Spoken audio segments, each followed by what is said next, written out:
Saúde aos nossos irmãos, irmãs e amigos com a paz do Senhor. Gostaria de ler um texto que encontra-se em João, capítulo 14, versículo 3, que profere o seguinte: E se eu for e lhes preparar lugar, voltarei e os levarei para mim, para que vocês estejam onde eu estiver. Gostaria de dar um tema a esta reflexão, que é: o céu não está loteado. Muita gente anda por aí cometendo equívocos teológicos, proclamando que somente os crentes de sua denominação é que irão para os céus e as demais serão destinadas ao inferno. Quanta sandice de quem assim pensa! Já outros que acham que o céu está todo loteado, como as empresas construtoras loteiam os seus terrenos, privilegiando alguns, elevando os preços quando as áreas estão mais próximas de lugares mais sofisticados. Isso é outro disparate teológico. Sei que tem muita gente por aí que gostaria que o céu fosse todo dividido assim: Assembleia de Deus para cá, presbiterianos bem ao longe, batistas mais ao fundo, metodistas e por aí vai. Bem, é melhor pararmos por aqui, pois com certeza o céu de Cristo não está dividido. São os homens que criaram facções religiosas em se tratando da igreja cristã. Eles fatiaram a igreja, mas a verdadeira é una, conforme João, capítulo 10, verso 16.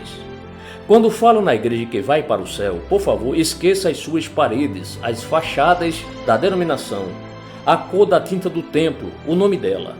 Isso nada tem a ver com a igreja pura e imaculada. Bem, afinal, se é assim, qual é a igreja que vai para o céu? Em primeiro lugar, gostaria de informar que há alguns critérios na Bíblia que nos auxiliam a entender quando uma igreja é verdadeira. Por exemplo, ela precisa guardar, entenda como praticar, a doutrina bíblica. Atente bem para a sua própria vida e para a doutrina, perseverando nesses deveres, pois, agindo assim, você salvará tanto a si mesmo quanto aos que o ouvem. 1 Timóteo 4, verso 16, na NVI. É evidente, claro, que Paulo está se referindo à doutrina de Cristo, a mesma que foi ensinada e mantida pelos apóstolos. Mas não basta primar para manter a doutrina se esta igreja não fizer a diferença em meio à sociedade. Uma igreja pura, casta, não deve se amoldar às leis que contrariam a palavra de Deus. Uma igreja pura e que deseja habitar no céu deve levantar-se para defender a fé que professa. Pedro e os outros apóstolos responderam: é preciso obedecer antes a Deus do que aos homens. Atos 5, 29. Que exemplo de fidelidade!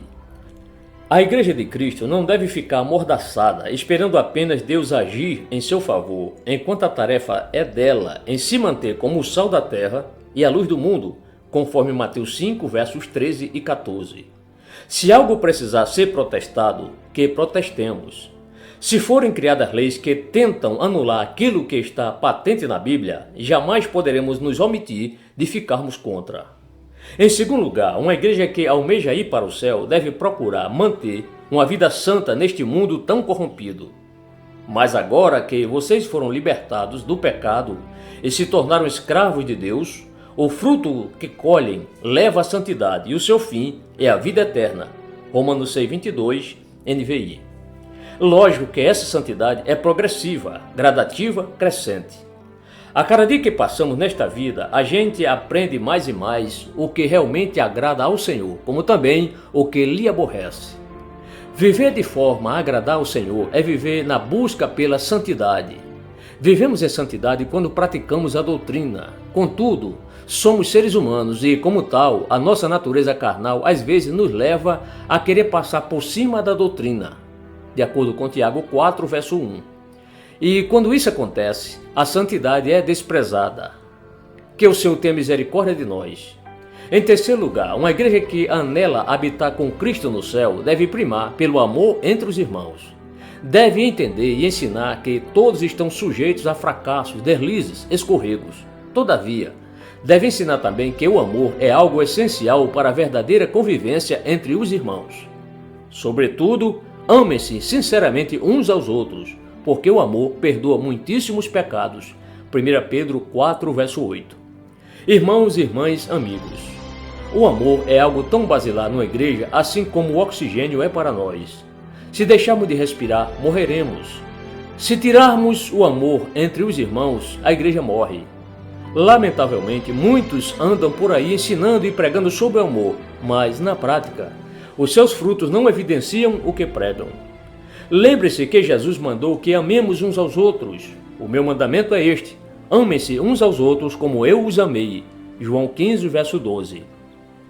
Se cada crente individualmente cumprir essas determinações, fará parte, sem dúvida, da verdadeira igreja que vai para o céu. Um forte abraço a todos.